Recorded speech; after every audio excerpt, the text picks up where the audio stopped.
समृद्धी महामार्गावर पार्किंग लेनमध्ये उभ्या असलेल्या 3 कंटेनरला आयशरने पाठीमागून धडक दिली। या धडकेनंतर तिघही कंटेनर एकामेकावर आदळले। या घटनेत दोघांचा मृत्यू झाला आहे तर एक जण गंभीर जखमी झाले आहे।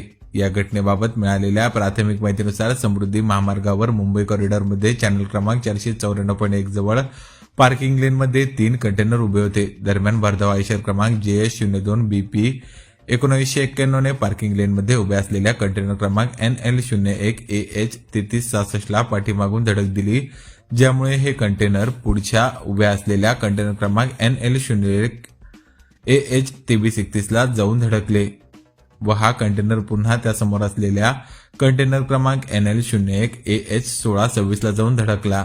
या अपघातात कंटेनरमध्ये बसलेला चालक नामे जावेद व आयशर चालक नाव माहीत नाही या दोघांचाही मृत्यू झाला, तर मोहम्मद इक्बाल हुसेन वय 30 वर्षे हा जखमी झाला आहे। जखमींना महामार्ग सुरक्षा बल व महामार्ग पोलिसांनी मदत कार्य करत वैजापूर येथील उपजिल्हा रुग्णालयात सायंकाळी 4 वाजेच्या सुमारास उपचारासाठी दाखल केले।